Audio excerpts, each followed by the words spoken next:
Hello, so ngayon is magluluto tayo ng pork giniling.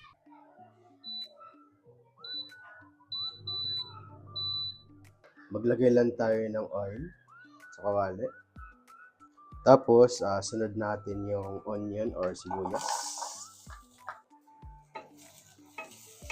Halo-haloin lang natin hanggang mag-golden brown. Pag okay na yung sibuyas, ilagay na natin tong pork giniling. Mix-mix lang natin.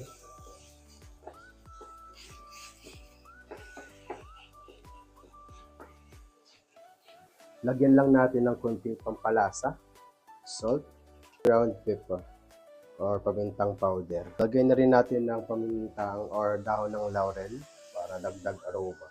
Then, halo lang natin.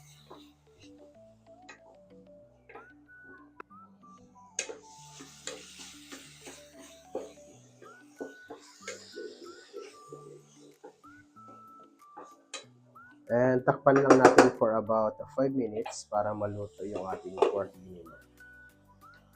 After 5 minutes, okay ng ating pork giniling.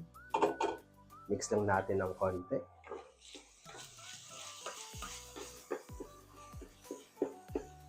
Sunod na natin ilagay ang ating carrots. And dadawin lang natin. Kasi si carrots is medyo matigas. And yan.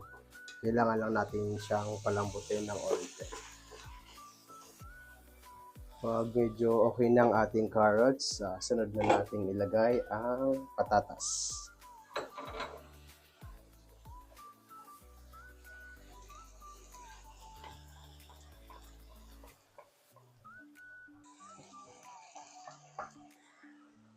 Haluin lang natin.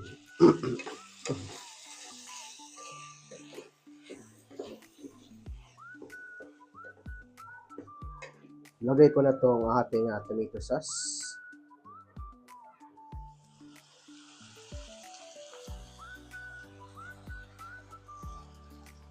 And haluin lang natin.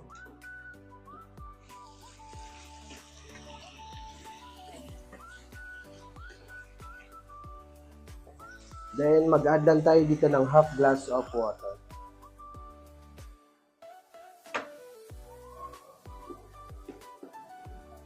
Sunod ko na tong ating pork cubes.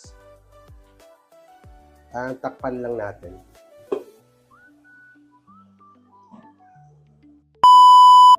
And ito po, luto na po ang ating pork giniling. Again, don't forget to subscribe my YouTube channel for more Kusina videos. This is Kusina ko for today's video. Adios!